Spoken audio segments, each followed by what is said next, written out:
Selamat datang di tutorial A-Frame Indonesia dengan saya Selamat Santoso. Dan hari ini kita akan melanjutkan bagian terakhir dari physics tutorial A-Frame, yaitu bagaimana cara kita membuat scripting physics di dalam A-Frame.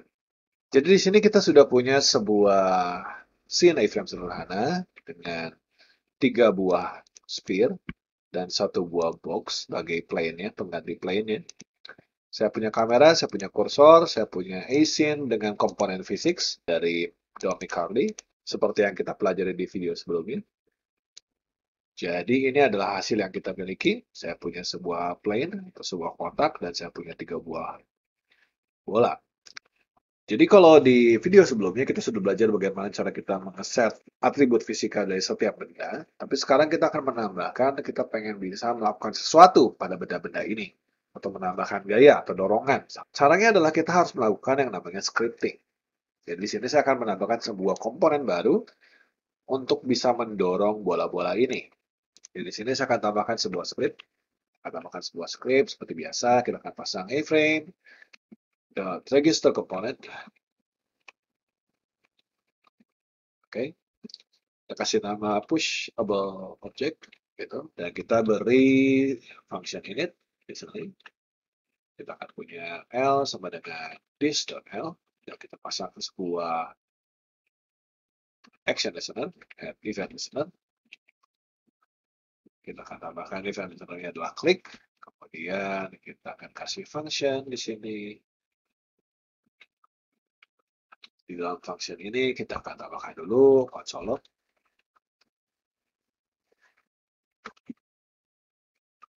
Klik.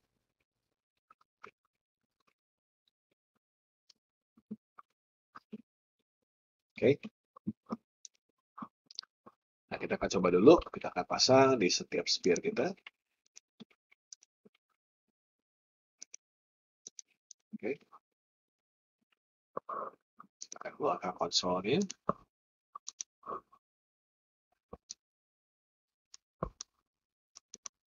Nah, klik. Kalau saya pindah ke objek yang kedua, klik. Dan kalau saya pindah ke objek yang ketiga, klik juga. Oke. Nah, berarti sekarang kita sudah punya sebuah event listener untuk klik, dan kita pengen mengambil objek tersebut, dan kita pengen tambahkan sebuah gaya. Nah, untuk menambahkan sebuah gaya, kita bisa memanggil di sini l.body.apply impulse. Nah, ini adalah sebuah fungsi yang terdapat di dalam CanonJS. Jadi kalau misalnya kita lihat, karena A-Frame McCarthy Physics System itu dibuat basisnya adalah menggunakan CanonJS, maka kita bisa menggunakan semua fungsi yang terdapat di dalam CanonJS. Jadi di dalam body, dari setiap body physics di CanonJS, dia punya beberapa metode di sini. Nah, metode yang kita gunakan adalah apply impulse. Menambahkan sebuah impulse yang dibagi menjadi 2 macam, yaitu ada vektor 3 acting impulse dan vektor 3 tempat di mana meletakkan tenaganya. Jadi impulsnya adalah ke arah mana kita mendorongnya. Dan yang kedua, atau parameter kedua adalah titik di mana si dorongan itu dimulai. Oke, jadi kita akan menggunakan di sini new canon dot vektor 3 ya. Vektor 3-nya misalkan di sini 0, 0, min 1. Nah, untuk yang keduanya ini kita akan menambahkan letak di mana si objek ini berada. Jadi sebelumnya saya akan ambil dulu letak daripada objek kita ini. Jadi kita punya object position di sini adalah l.get attribute kasih position. Tapi position ini adalah bentuknya semacam objek begitu ya. Maka kalau kita pengen mengubah dia jadi vektor 3, kita harus ubah dia jadi sebuah vektor 3. Kita bisa pakai tree.vektor 3 ya.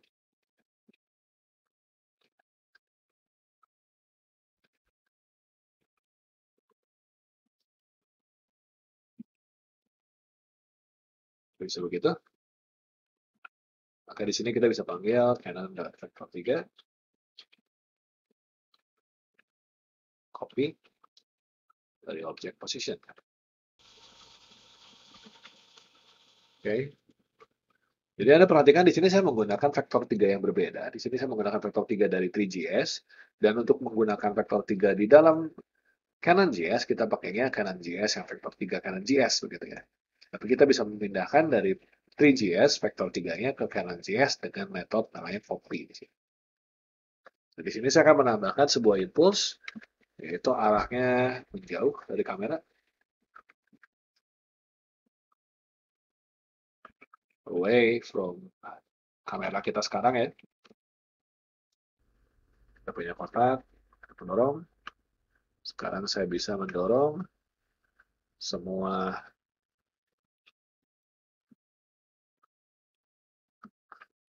primitif saya. Nah, di dalam Canon GS sendiri sebenarnya kita punya banyak sekali metode-metode lain yang bisa kalian gunakan. Jadi di sini kalian bisa pilih metode-metode yang mana yang tepat buat kalian, begitu ya. Contohnya di sini selain ada apply impulse, dia juga ada apply force. Jadi kalau force itu mungkin cuma sekali ya. Jadi kalau misalnya di sini kita ganti jadi apply force, maka kalau saya dorong dia akan bergerak, tapi hanya sedikit sekali. Jadi saya harus dorongnya berkali-kali begitu ya.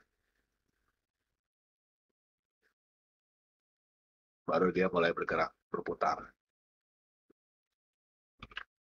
Oke.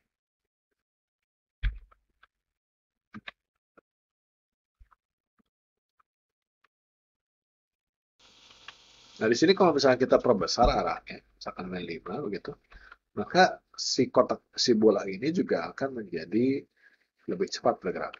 Nah, di sini saya akan ganti jadi 15. Cepat terlihat bedanya. Jadi lebih cepat. Kalau saya ganti jadi 115, maka dia akan jadi sangat cepat. Gitu ya. Kalau kita ganti dia jadi min 1, misalkan,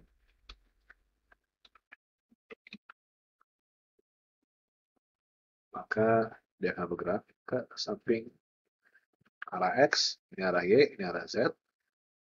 Ya. Jadi kita bisa sesuaikannya itu, dorongannya itu berdasarkan arah yang kita pengenkan. Begitu. Misalkan kita di sini pasang 100, dan dia akan loncat. Seakan-akan dia dipukul dari atas, kemudian dia mantul begitu ya.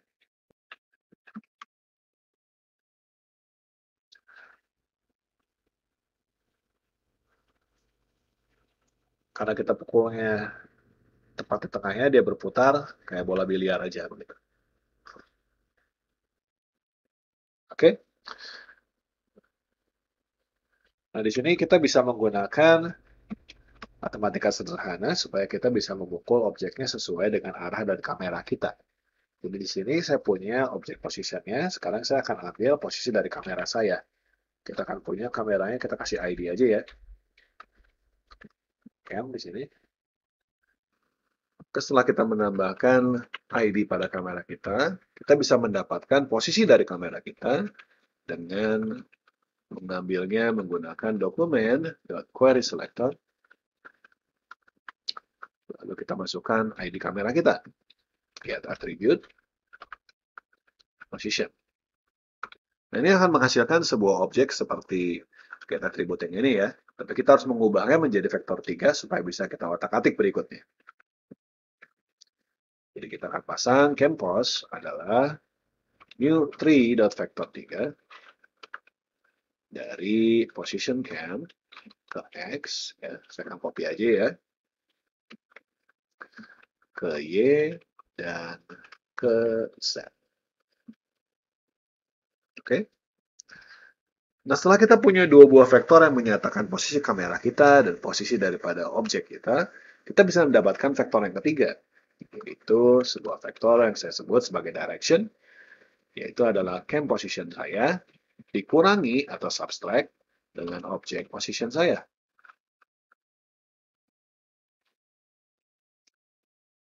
Nah, ini akan menghasilkan arah ke arah kamera atau towards kamera ya, kalau bahasa Inggris ya. Jadi kalau misalkan sekarang saya pasang dia direction.x, .x dan direction.z di sini. Karena saya nggak pengen mengubah arah vertikalnya ya, saya hanya pengen mengubah arah horizontalnya saja. Sini saya bisa gerakan kursornya kayak merah, dan dia akan bergerak ke arah kamera saya. Begitu juga kalau saya klik yang ini, dia akan bergerak ke arah kamera saya. Kalau saya klik yang ini juga, dia akan bergerak ke kamera saya. Jadi supaya kita bergerak menjauhi kamera, maka kita harus kalikan dia dengan -1. Sehingga sekarang saya bisa punya sebuah aplikasi. Dan kalau saya gerakan, saya pukul, dia akan bergerak ke arah yang saya maukan. Jadi kalau di sini Anda perhatikan kalau misal bergerak jauh sekali dan saya pukul si kotak merahnya, maka gerakan dari kotak si bola merah ini akan jadi lebih cepat dibanding kalau misalkan saya mendekat kemudian saya pukul. Karena direction-nya akan semakin kecil. Jadi supaya kita bisa mempunyai pergerakan yang sama, maka saya akan lakukan adalah direction sama dengan direction.normalize. Normalize adalah sebuah metode di vektor 3 yang akan mengubah panjang vektor menjadi 1. Jadi kita akan menyamakan supaya panjang vektornya mau jauh, mau dekat sekalipun, direction-nya itu selalu panjangnya 1. Sehingga kita punya pergerakan yang konsisten gitu ya. Oke, nah di sini juga saya akan buat sebuah variabel namanya speed. Jadi speed ini akan saya kalikan dengan direction. Menggunakan juga fungsi dari vektor 3, yaitu namanya multiply scalar. Dikalikan dengan sebuah bilangan skalar atau bilangan yang bukan vektor gitu ya. Sehingga sekarang saya bisa ganti ini dengan direction.z dan direction.x karena sudah dikali min satunya dari speednya. Jadi sekarang saya mau jauh atau dekat pun, saya akan dorongnya akan sama, pergerakannya 1. Supaya kita pengen lebih cepat, tinggal kita naikkan aja speednya, misalkan kali 10. Maka sekarang saya punya pergerakan yang 10 kali lebih cepat. Dan konsisten sejauh manapun kamera saya berada. Jadi ini adalah cara kita bisa menambahkan scripting untuk menggerakkan benda di A-frame. Nah, jangan lupa bahwa kita juga bisa menambahkan properti-properti pada dynamic body kita. Jadi kalau misalkan di sini saya mau tambahkan properti di dynamic body, sesuai dengan video yang pertama ya, tentang physics, saya bisa tambahkan massa. Massanya defaultnya adalah 5, kalau saya nggak salah ya. Massanya saya akan kasih massa yang besar aja ya, supaya kita bisa bandingkan ya.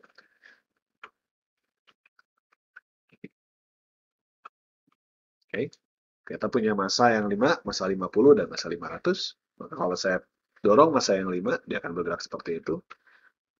Dorong massa yang 50, pergerakannya seperti itu. Kita akan dorong massa yang 500, pergerakannya akan seperti itu.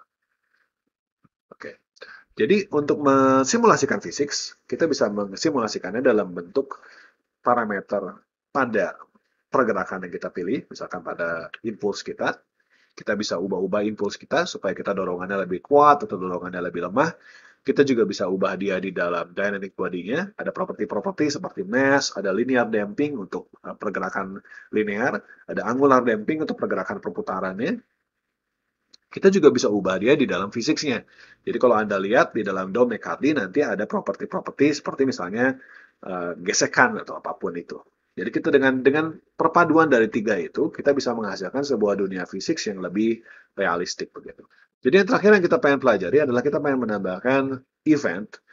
Kita pengen tahu kalau misalkan si kotak saya atau bulatan saya, sphere saya ini, kita pengen tahu kalau sphere saya ini sedang bertabrakan dengan sphere yang lain, bagaimana cara kita bisa mengetahuinya. Gitu. Nah, kita akan coba dengan cara pertama saya harus menambahkan ID dulu pada setiap sphere supaya saya tahu sphere mana yang sedang bertubrukan saat ini. Kita tambahkan ID sesuai dengan warnanya aja ya. Kita akan tambahkan ID blue. Oke. Nah, di atas daripada event listener klik saya ini, saya akan tambahkan sebuah event listener baru. Sini ada add event listener, saya akan kasih eventnya namanya collide. Jadi kalau Anda baca di Dom McCarthy documentation-nya, kita akan punya event namanya collide dan ada event namanya body load. Jadi ada dua macam event yang disediakan. Collide itu untuk tabrakan. Body load itu ketika si bodinya barusan loading begitu, setelah selesai loading. Oke, di sini saya akan console log aja, supaya nggak sulit ya. Console log, kita akan kasih %C supaya bisa kita format. Nah, di sini supaya kita tahu tendangnya, kita harus tambahkan sebuah parameter. Kita bisa kasih parameternya source element.id. Kita akan kasih font size-nya adalah 2M, supaya lebih besar ya.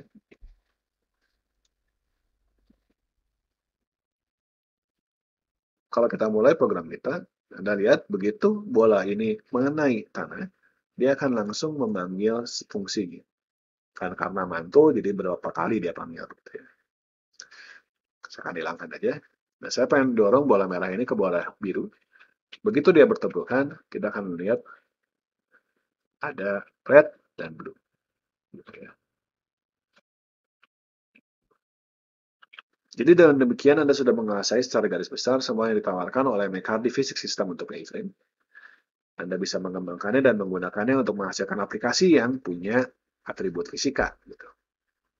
Sekian tentang video kita kali ini. Bila ada pertanyaan, bila ada saran, atau ada request tentang topik yang berkenaan dengan 3D atau A-frame di web, silakan taruh di komentar, di kolom komentar ya. Kita akan berjumpa lagi di video-video selanjutnya. Terima kasih banyak.